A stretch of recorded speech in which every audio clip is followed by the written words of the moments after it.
第一章，我與呢個世界嘅不兼容旁白。阿明自嘲地笑，你有冇試過覺得自己同呢個世界唔兼容？我叫阿明，一個喺社交媒體睇落好正常，但一入屋就變咗災難製造機嘅廢柴。對我嚟講，個廚房唔係煮飯嘅地方，而係一個戰場。我試過切個洋蔥可以喊到好似失戀咁，搣幾粒蒜頭可以搣到手指抽筋。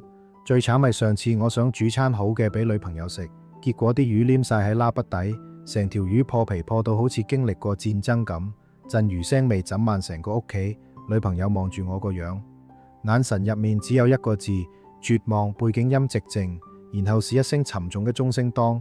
當時我真係好想放棄人生，覺得自己永遠都係個生活廢柴。直到有一天，我喺屋企個老鄰居，號稱生活百科全書嘅華叔度，學到咗一套完全唔同嘅生存邏輯。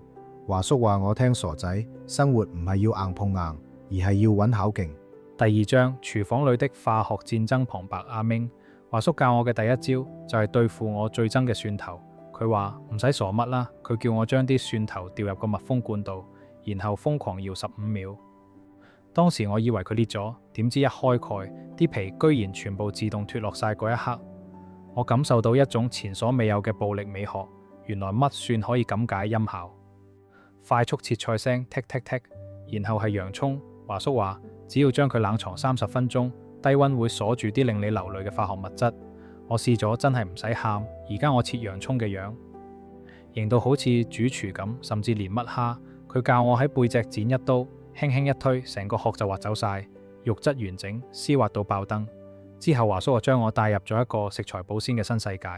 佢話香蕉買返嚟2日就變黑，係因為你唔識封佢個根部，用快心薄紙封死佢，就係切斷咗衰老信號，甚至連剩飯，只要攤啲水加個蓋微波加熱，就變返新鮮出粒。我發現原來我之前浪費咗好多時間去做啲完全冇必要嘅苦差。第三章，強迫症的極樂淨化旁白。但最令我震撼嘅係華叔對付污糟嘢嘅方法。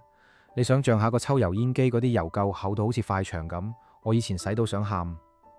華叔竟然叫我用小蘇打水加白醋，再蓋層保鮮膜靜置，結果啲油垢好似被融化咗咁，一抹就淨。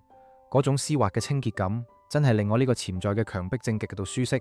佢仲教我微波爐陣魚腥味，用檸檬水加熱3分鐘就搞掂。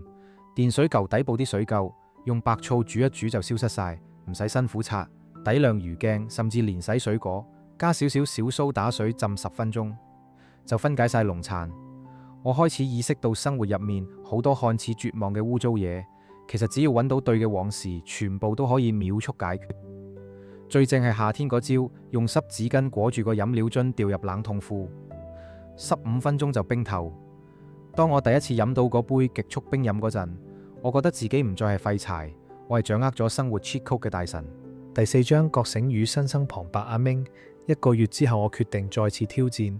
我用華叔教我嘅所有神技，為女朋友準備咗一餐晚餐，從快速孖蒜1秒炆蝦，到最後煎魚嗰陣喺拉壁底抹層油預熱，防止破皮。當我將一盤金黃完整嘅魚擺喺佢面前，而且成個廚房清新得嚟，冇任何腥味嗰陣，我見到佢個眼神變咗，佢唔再係絕望，而係驚訝，甚至係崇拜。佢問我：明，你係咪偷偷地去咗廚藝學校讀書？我笑咗，心入面諗：唔係，我只係學識咗唔好死用力。其實呢30個小技巧對我嚟講，唔單止係方便，而係一種對生活嘅掌控感。生活已經夠辛苦，我哋唔需要喺啲6碎嘅事上面浪費時間。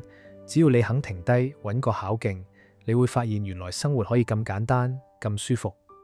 我係阿明，一個曾經嘅生活廢柴，而家係一個追求高效嘅生活玩家。如果你都覺得生活太麻煩，試下由一個小技巧開始，你會發現人生其實可以好正。